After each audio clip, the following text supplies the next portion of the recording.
சக்கரவள்ளி கிழங்கு சிகப்பு சோள பாயசம் ட்ரை பண்ணியிருக்கீங்களா? ட்ரை பண்ணலன்னா இப்போ ட்ரை பண்ணி பாருங்கள்.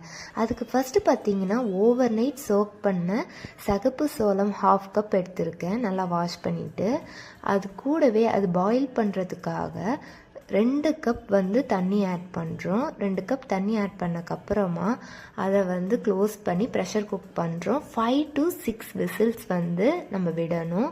அதுக்கப்புறம் பார்த்திங்கன்னா ப்ரெஷர் தானாக ரிலீஸ் ஆகிற வரைக்கும் நம்ம வெயிட் பண்ணணும். ஏன்னா சோளம் ரொம்ப ஹார்டாக இருக்கும். அதனால நெக்ஸ்ட்டு பார்த்திங்கன்னா சக்கரவள்ளி கிழங்கு நான் 1 கப் எடுத்திருக்கேன். அதுக்கு 1 கப் பால் ஆட் பண்ணி அந்த பால் நல்லா சுண்டி அந்த சக்கரவள்ளி கிழங்கு நல்லா வேகிற வரைக்கும் நம்ம அதை குக் பண்ணணும். இந்த அளவுக்கு நல்லா குக் பண்ணக்கப்புறம் அதை அப்படியே எடுத்து வச்சுட்டு இப்போ நம்ம பாகு ப்ரிப்பேர் பண்ண போகிறோம். அதுக்கு 1 கப் நாட்டு சர்க்கரை எடுத்துக்கிறேன். அதுக்கு லைட்டாக கரையிற அளவுக்கு மட்டும் வாட்டர் ஆட் பண்ணிக்கணும். அது நல்லா கரையும் போது கொஞ்சம் ஏலக்காவும் ஆட் பண்ணிக்கணும் ஃப்ளேவருக்காக.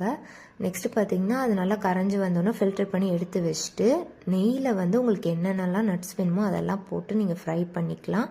நான் கேஷ்யூவும் வால்நட்டும் ஆட் பண்ணியிருக்கேன்.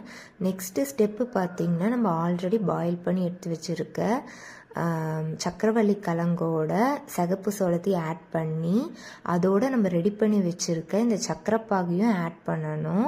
சிம்பிளாக சொல்லணும்னா நம்ம இப்போ இது வரைக்கும் ரெடி பண்ண எல்லாத்தையும் ஒன்றா மிக்ஸ் பண்ணணும். நெக்ஸ்ட்டு பார்த்திங்கன்னா மிக்ஸ் பண்ணதுக்கப்புறம் இப்படி தான் இருக்கும். நெக்ஸ்ட்டு இப்போ நம்ம 1 கப் திக்கான தேங்காய் பால் ஆட் பண்ணியிருக்கோம். இதை ஆட் பண்ணக்கப்புறமா ஒரு 5 மினிட்ஸ் குக் பண்ணி எடுத்தீங்கன்னா சக்கரவள்ளி கிழங்கு சிகப்பு சோள பாயாசம் ரெடி. ட்ரை பண்ணி பாருங்கள்.